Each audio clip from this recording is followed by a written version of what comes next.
the ulama talking and giving rulings and giving us decisions, then what we have to do is be quiet.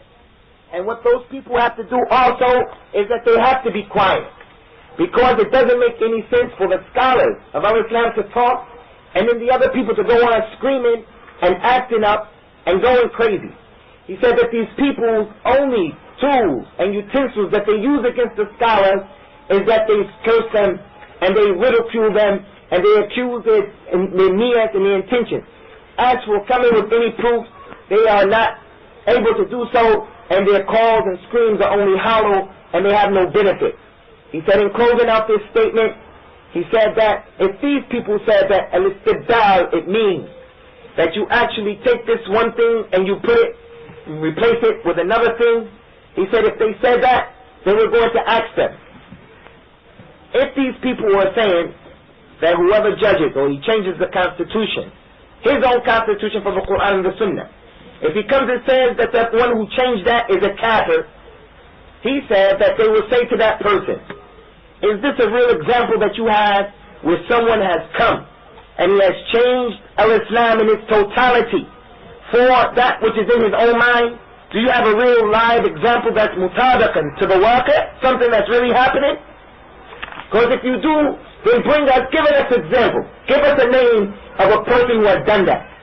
He said that they won't be able to do so because we still find today, in spite of the shortcomings of the people who have changed a lot of the religion, in spite of that, these people who are still practicing Islam, the salat is being established, the zakat is being established, the talaq is being established, the getting married is being established. He would have to say that there are many aspects of Islam wherever you go, in spite of the shortcomings, that is still being practiced. So they'll never be able to bring you an example where someone has come fully replaced al-Islam with his own program. He went on to say, if those people said we're talking about the al-Halabi, or that these people have changed the majority of al-Islam with their institution, the Shaykh went on to say, so what's the proof of this majority? How are you going to explain it to us?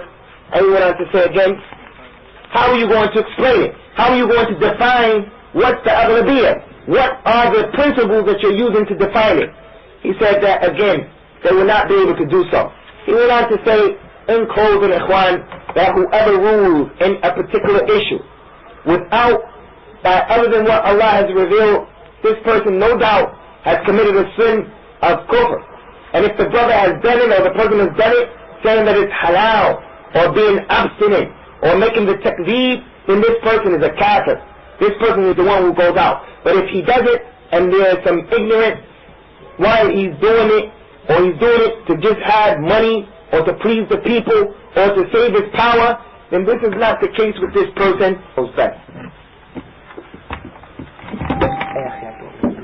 وهناك إضافتان، إحداهما في تقرير حق والأخرى في كشف شبهة، لأن يعلم أن القوم أصحاب شبهات يلقونها على المبتدئين والعامة وغير المتمكنين.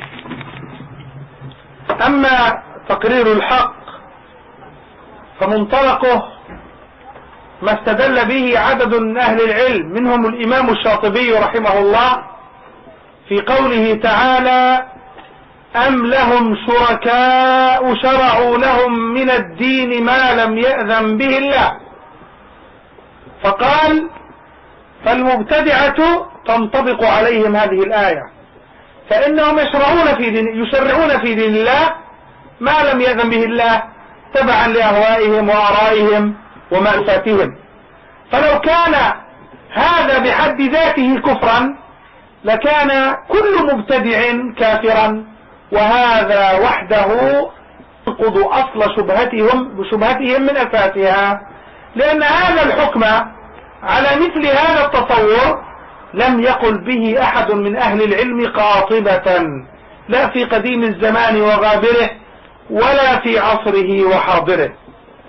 أما كشف الشبهة فإن بعضهم يقول إن الإمام ابن كثير في تفسيره قد كفر جنكيز خان لأنه أتى بكتاب أتى فيه بقليل من اليهودية وقليل من النصرانية وقليل من الإسلام واسمه الياسق، فكفره كفرا أكبر من أجل هذا الشيء.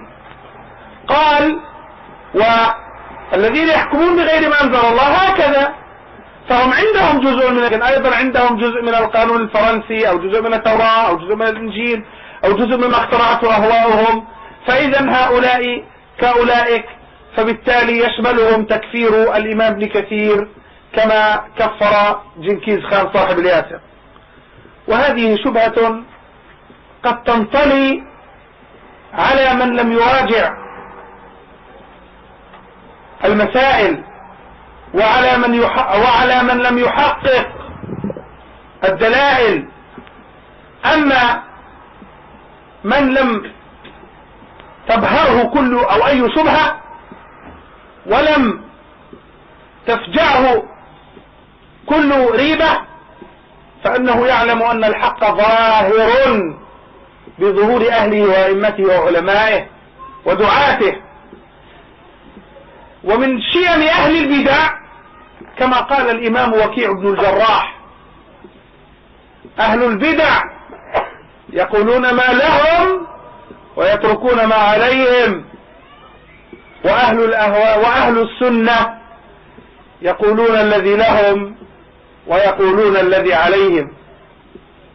فهؤلاء إما لجهل وإما لظلم وإما لكيد لم يراجعوا ما قاله ابن كثير في تاريخه. فالإمام ابن كثير له كتابان عظيمان مشهوران يعرفهما الصغير والكبير والعالم والجاهل. أولهما تفسير القرآن العظيم، وثانيهما البداية والنهاية في تاريخ الإسلام. فابن كثير عندما تطرق لجنكيز خان بين السبب الذي من أجله كفره، فقد ذكر أنه كان يصعد على رؤوس الجبال ويقول: إن الله يوحي إلي بما في هذا الكتاب وهو الياسق. فمن أجل هذا كفره ابن كثير. وهذا ما جهله هؤلاء القوم أو تجاهلوه، وأحلاه ما مروا. إن كنت لا تدري فتلك مصيبة، أو كنت تدري فالمصيبة أعظم. Sheikh, again I have to reiterate, brothers and sisters in Islam, that this issue that he's dealing with now in this type of setting is not going to be able to be dealt with justice. The translation is not going to be able to come across to you exactly the way that it should in terms of the details that he's going through. But it's extremely important for those people who are hearing this and who hear my voice now, that they get this tape of today's talk. If you want to deal with the people who want to continuously talk about whoever doesn't judge by that which Allah revealed, for they are kuffar. He went on to say that he has two more points that he needs to make. One of those points will be for the taqreer of the haqq, to support it and to clarify it, to make it even clearer, to establish it. And the other point is for the kashf of the shubahat, because these people are people who are those people who really are able to thrive because of the shubahat that even they talk about, where they get a new Muslim or a Muslim who doesn't have a lot of information or a lot of understanding of Islam. So all he does, or all they do, is talk about these issues knowing full well not only does he not understand it, but also the person who he's talking to doesn't understand. He only is going to understand the issue halfway. He said concerning the first point is what Imam al-Shafi'i said concerning one of the ayat of the book of Allah subhanahu wa ta'ala, when Allah subhanahu wa ta'ala asks the question, and do they have shuraka or other partners that have legislated from them in the religion that which Allah has not given them the permission to do so? The ayat is, and do these people have any shuraka or any other partners along with Allah that have legislated for them in the religion that which Allah has not given them permission to do so? He said that this, and Imam al-Shafi'i said that this ayat is an ayat that is a clear ayat that concerns the Mubtadi'ah, or the people of deviance. In that it is clearly for them that they come and they create for themselves new issues in the religion of Allah subhanahu wa ta'ala. He said, if we were to apply this ayat, like he said before previously, if we were to apply this ayat and the same methodology that these people use in making other people kuffar, we could also make those people kuffar who make other people kuffar. He went on to say, as for explaining the shubahat, he said that what they do is they take a statement of Ibn Kathir, in which it is said that Ibn Kathir has said that Genghis Khan is a kafir. This is a statement that has been attributed authentically to Ibn Kathir, in which he made the takfir of Genghis Khan. And the reason for that is because Genghis Khan, he had a book called Yasir, and in this book he had took from what the Jews said, what the Christians said, what the Sabians said, and even what al-Islam said, and he mixed it all together. So these people who, this is what they always talk about, takfir, kufr, whoever doesn't judge by what Allah has revealed, they take this statement of Ibn Kathir and they say, look, Ibn Kathir has clearly pronounced takfir upon Genghis Khan, who has taken from here, from there, and there, and he made a new constitution, even though he has part of Islam. Even though there's part of Islam, because you people are saying they're still getting married, the rulers of today, they're still respecting the talaq, they're still respecting these other parts of Islam. They're saying Ibn Kathir made takfir of Genghis Khan in spite of that. The Sheikh went on to say that these people are oppressive because all this is a shubha. And it's a shubha that only falls upon the one who doesn't follow the issues and he doesn't read in detail. Because verily the one who reads in detail and he's taking care and he's meticulous in what he's reading, he said that the haqq in this issue, the truth, is very clear. And he said for that reason, the famous scholar of al-Islam, Waqi' ibn Jarrah, rahimahullah ta'ala, he said, when describing the people of bid'ah and the people of the haqq, he said, verily, the people of bid'ah, whenever they want to use something from the text that is for them in support of their point, they tell you about it and they use it. But whenever it's against them, they're quiet about it and they don't mention it. As for the people of the truth, it's not important to them. Whenever they want to talk about something, whether the truth is for or against them, they'll mention the truth.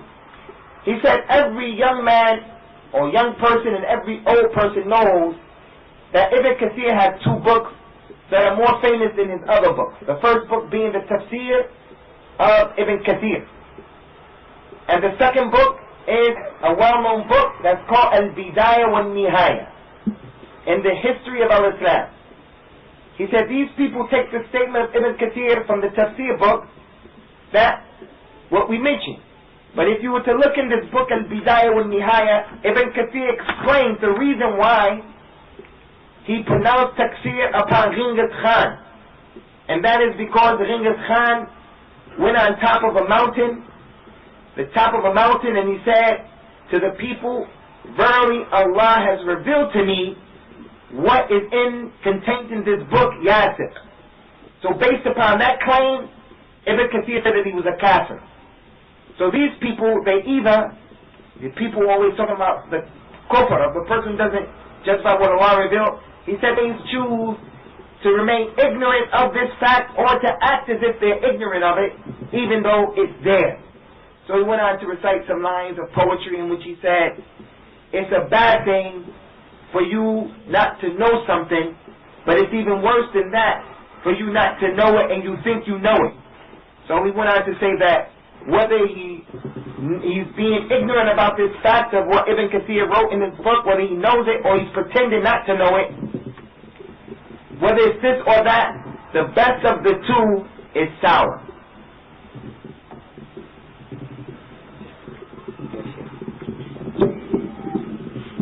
لابد من كلمة أخيرة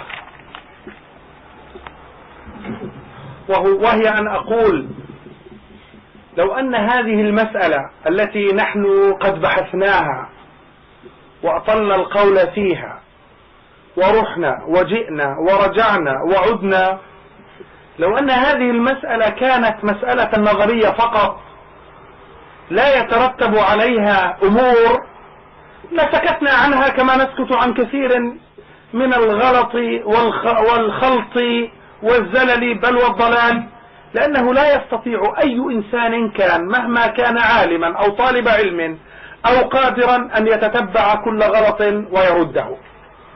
لكن لما كانت هذه المسألة يترتب عليها من الفساد شيء كثير كان لا بد من تتبعها وكشف عورة المختفين وراءها. ولو أردنا أن نبين وجوه الفساد المترتبة على الفتية بغير حق في هذه المسألة لطال بنا القول ولا أعدنا المحاضرة من جديد، ولكن أريد أن أذكر خصلتين بل نوعين من الفساد اللذين أو الذي ينشأ عن مثل هذه الفتية بغير علم. أما أول فساد فهو أن مثل هذه الفتاوى باطلة قد يتلقفها بعض الجهلة أو بعض الموتورين الذين لم تستقر التقوى ولم يثبت العلم في نفوسهم، فيتخذونها ذريعة ليعيثوا في بلادهم الفساد، فيقتل العباد ويملأ الدنيا فسادا وإفسادا وتقتيلا وتخريبا، بل بعضهم يلعب ويسرق ويزني بمثل هذه الفتاوى الظالمة الباطلة التي يسوغها لهم من لا يتقي الله. وأما الفساد الثاني المترتب على هذه المسألة فهو أن هؤلاء يتخذون من قولهم هذا حجة وذريعة يطعن فيها بعلماء الأمة، فيسفهون آراءهم ويضللونهم، بل إن بعض الأوغاد يكفر أئمة المسلمين بمثل هذا الكلام الذي والله لا يحسن فهمه فضلا عن أن يحسن تقريره والتنظير به وإرشاد الناس إليه. فيقولون هذا العالم من أذيال السلطان، وهذا العالم لا يفقه الواقع، وهذا العالم لو سئل عن كذا لقال كذا، إلى آخر كلام لا يفهم منه سامعوه علما ولا يأخذون منه فهما إلا أن تمتلئ قلوبهم حقدا وحنقا وغيظا واستهزاء وتحقيرا لأئمة أهل العلم. فإذا راح أهل العلم وذهبت من القلوب هيبتهم فلمن الكلمة تبقى؟ اسمعوا ماذا يقول رسولكم عليه الصلاة والسلام في الصحيحين عن عبد الله بن عمرو بن العاص أن النبي صلى الله عليه وسلم قال: الله لا يقبض العلم انتزاعا ولكن يقبضه بموت العلماء. هؤلاء الجهلة عندما ينفرون الناس عن علمائهم فكأنما يميتونهم وهم أحياء. إن الله لا يقبض العلم انتزاعا ولكن يقبضه بموت العلماء، حتى إذا لم يبق عالم اتخذ الناس رؤوسا جهالا، وفي لفظ رؤساء جهالا. هؤلاء هم يطعن بأهل العلم، يطعنون بأهل العلم ويحقرونهم ويسفهونهم ويضحكون الناس عليهم ويخترعون النكت من أجل إفشاء غيظ نفوسهم فيهم ولجعل كراسي لهم بين الناس وهم جهلة، فهم الرؤساء الجهلة. وهذا يقول أنا رئيس، والثاني يقول أنا أمير، والثالث يقول أنا زعيم، والرابع بقي أن يقول أنا خليفة المسلمين. فلئن قالها فإنها نهاية العالم، ولا حول ولا قوة إلا بالله. حتى إذا لم يبق عالم اتخذ الناس رؤوسا جهالا فاستفتوهم فأفتوا بغير علم فضلوا وأضلوا. فأي ضلال أكبر وأي إضلال أعظم من التقول على الله والتقول على علماء الإسلام والإفساد المستشري بين عباد الله نتيجة قول يقوله من لا يدري فيفسد به ما الله به عليم. وهنا نكتفي ولا نزيد على ذلك.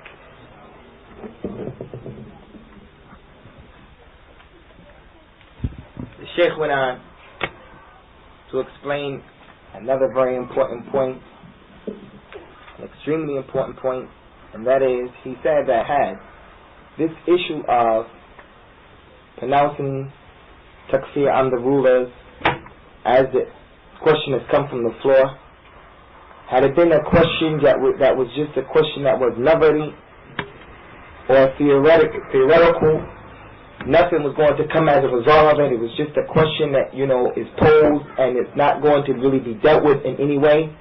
He said verily he would have just left the issue because there's not going to be any benefit from it because it's only in theory.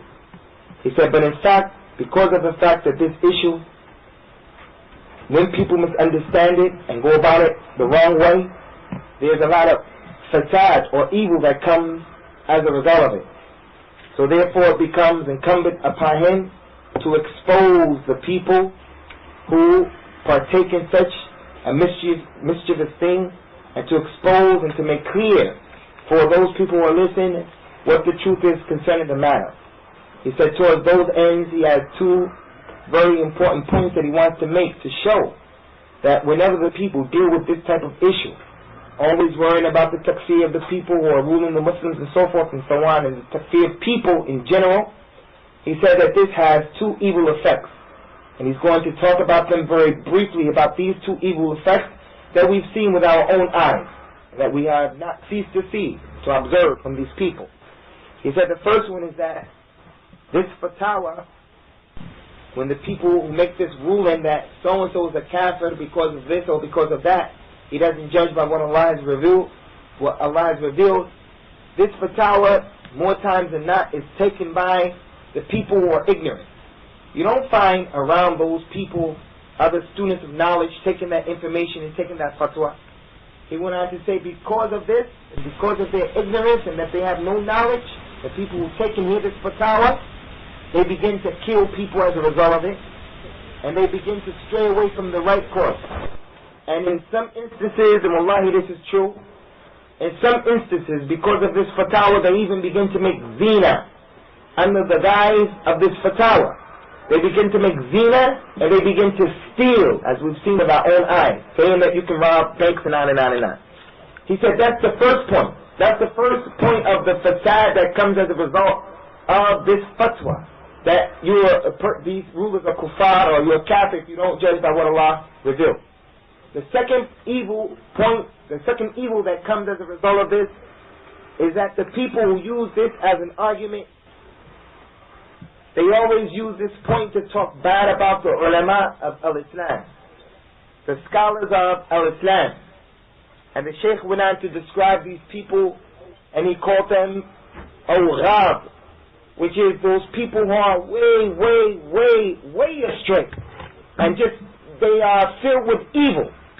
He said that these people, what they do is, they start to talk about this issue and they start to accuse the scholars of things that they have no way of coming to know. For an example, they start to say that the scholar so-and-so is one of the people who supports this governor or this government, or that he doesn't understand the situation, the waqi', or that if you were to ask this scholar a particular question about a particular issue, he wouldn't know how to answer. And if he did answer, he would only answer with a particular issue that's well known, a particular answer that's well known, and it's wrong. He said that if the scholars are not respected, then what is expected from this ummah in terms of the good that Allah subhanahu wa ta'ala is going to reward it with? So for that reason, he wanted to explain to you brothers a hadith that's been collected in Sahih Bukhari as well as Sahih Muslim on the authority of Abdullah ibn Amr ibn As radiyallahu ta'ala anhuma, that the Prophet sallallahu alayhi wa sallam said, verily Allah is not going to take the knowledge away from the people by just snatching it out of the breast, out of the chest of men, but He would take the knowledge by causing the scholars to die, and to the point that there remains no scholars, and then as a result of that, the people will start to seek fatwas and Islamic rulings from the ignorant people. So they would take these ignorant people as leaders and people to be followed. So those ignorant people will go astray, and they will also lead astray the people who are asking them for these fatwas. He went on to say that when we look at this hadith here, Allah's Prophet sallallahu alayhi wa sallam said that Allah will take the knowledge away by causing the scholars to die. And in actuality, these people have scholars in their presence. They aren't even dead yet. But because they turn away from them, and because they talk about them the way they talk about them, and look at them the way they look at them, it is as if even though they're living, they're dead, because the knowledge is being taken away from the people, while the scholars are living because of the methodology of these people. He went on to say that these people lie on the scholars, and they mislead the people concerning these scholars, and what happens is we find them in their different groups, and there are many, and they're found in every place, in many places. You have one leader in one place saying that he's the Ra'is, he's the leader, and then you have another one saying in another place that he's the Za'im, he's the one in charge, and then you have another one in another place saying that he's the Amir. He said there's nothing left until almost we're going to find that they're going to begin to say that they're the Khalifa of the Muslims. So the Sheikh went on to say that this is the result of this fatwa. And he warns the brothers as well as the sisters to be careful of the evil. And may Allah subhanahu wa ta'ala bless all of you brothers and sisters. هم يستلزمون من كفر الحاكم كفر الدولة، ومن كفر الدولة أنها دار كفر، ومن دار الكفر دار حرب، ودار الحرب يجوز فيها الزنا.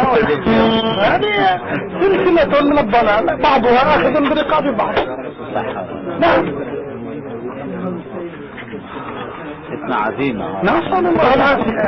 كل الفتن اللي في بلاد المسلمين الآن ابحث تجدها من هذه الفتنة. لأن هذا باسم الدين. باسم الدين هي المشكلة، وإلا الفساق فساق، ما هي مشكلة فساق.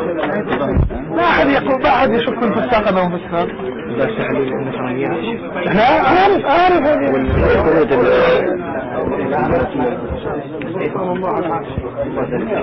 فاصل